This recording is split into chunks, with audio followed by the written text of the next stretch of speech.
अपने रिश्तों और पैसों की कद्र एक समान करिए। दोनों को कमाना बहुत मुश्किल है, लेकिन गंवाना बहुत आसान।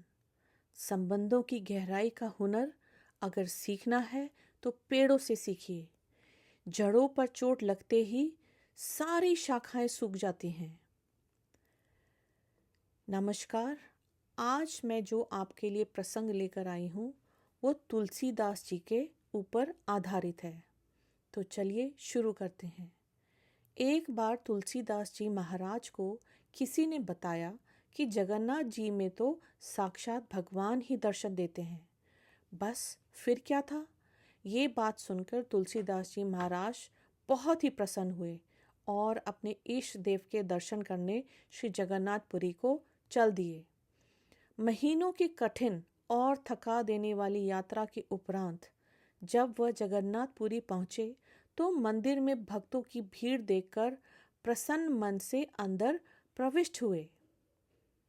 जगन्नाथ जी का दर्शन करते ही उन्हें बड़ा धक्का सा लगा। वह निराश हो गए और विचार किया कि यह हस्त पदाविहीन देव हमारे जगत में सबसे सुंदर नेत्रों का सुख देने वाले मेरे इष्ट श्री राम नहीं हो सकते। इस प्रकार दुखी मन से बाहर निकलकर दूर एक वृक्ष के तले बैठ गए। सोचा कि इतनी दूर आना व्यर्थ हुआ। क्या गोलाकार नेत्रों वाला हास्त पदवहीन दारू देव मेरा राम हो सकता है? कदापि नहीं। रात्रि हो गई।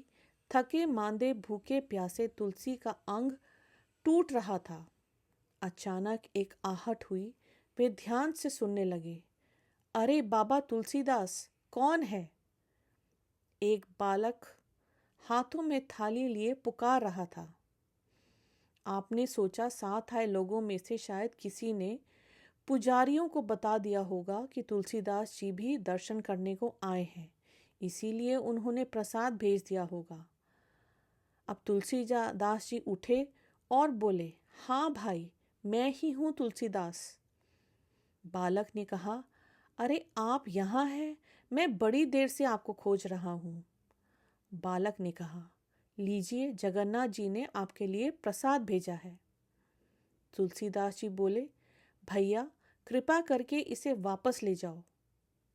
बालक ने कहा, आश्चर्य की बात है, जगन्नाथ का भात जगत पसारे हाथ और वह भी यहाँ स्वयं महाप्रभु ने भेजा और आप अस्वीकार कर रहे हो, कारण क्या है? तुलसीदास जी बोले, अरे भाई, मैं बिना अपने इष्ट को भोग लगाए कुछ ग्रहण नहीं करता। फिर यह जगन्नाथ का जूठा प्रसाद जिसे मैंने अपने इष्ट को समर्पित ना कर सकूं, वह मेरे किस काम का?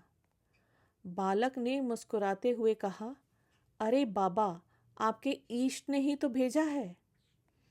तुलसीदास बोले, दारू मूर्ति मेरा इष्ट नहीं हो सकता।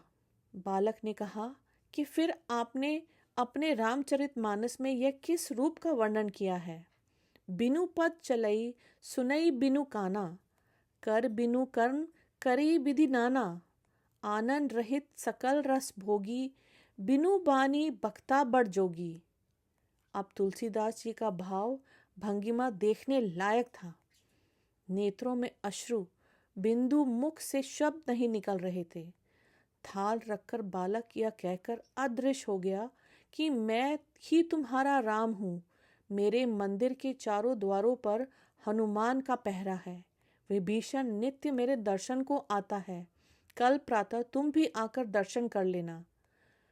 तुलसीदास जी की स्थिति ऐसी कि रामवली रोमांचित थी। नेत्रों से अस्त्र अविरल बह रहे थे और शरीर की कोई सुध ही नहीं।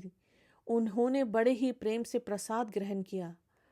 प्रातः मंदिर में जब तुलसीदास जी महाराज दर्शन के लिए गए, तब उन्हें जगन्नाथ, बलभद्र और सुभद्रा के स्थान पर श्री राम, लक्ष्मण एवं जानकी के भव्य दर्शन हुए। भगवान ने भक्त की इच्छा पूरी की। जिस स्थान पर तुलसीदास जी ने रात्रि व्यतीत की थी, वह स्थान तुलसी चौरा नाम से विख्यात हुआ।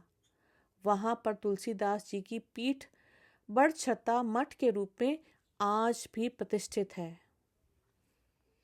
जय श्री राधे कृष्णा।